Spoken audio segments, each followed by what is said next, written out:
what point did you go from, working in a job to starting to either coach or speak, or where was the transition for some of those things? Yeah. That's a moment that I can point to exactly. I was working internationally and nationally for a large construction products manufacturer out of the Seattle market, and my life was a little bit crazy then. I started in Seattle on Monday, and I went Phoenix, Denver, Omaha, Chicago, DC in 1 week. Wow. And I was flying back on a Friday night, and I was flying over the top, and I looked down, and there's Chicago again. I'm on the way to San Francisco to go to Tokyo Narita. Wow. But I'm on, and I look at my watch, and I'm like, I'm missing my daughter's swim meet. I quit. Just like that. And I went in, and within the next few weeks, I went in and told my boss that I quit, and he was like, no. You don't Wait understand. a minute. You can't.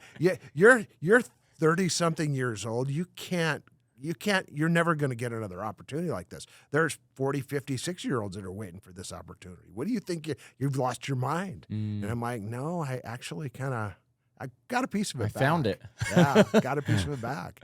And so I took I was doing mergers and acquisitions. We were buying and selling, and it was a crazy cool gig. But at the end of the day, I got to be home.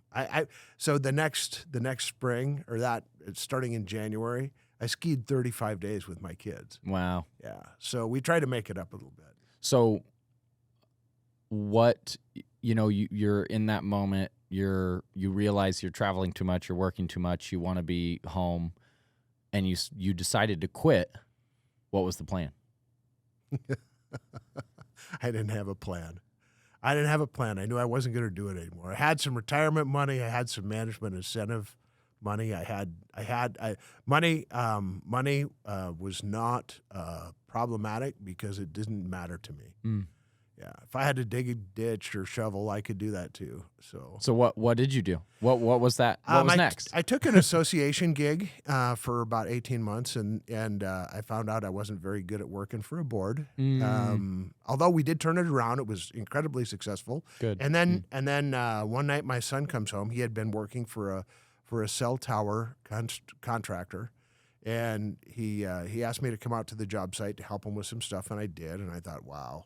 Somebody's going to get killed out here. They don't know what they're doing. And I did towers as a kid when I was welding. So I said, you gotta kind of quit this gig, man. Somebody's really going to get hurt. You got two young guys, no supervision. You don't know what you're doing, and you don't know what you don't know.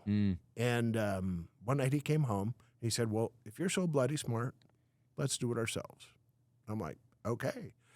Well, that started a company, Legacy Telecommunications. It started with two of us, and it ended up, when we rolled it into private equity, it ended up with just shy of 200 of us, with 4 locations in 3 states. Wow. And then it rolled in. I worked with them for a couple more years, and it rolled into a company called Ontivity, which has like 800 employees and a line from Seattle to Miami. Wow. And yeah. Wow. And so awesome. I have lived the American dream. Yeah, I that's literally have lived the American dream. That's very cool.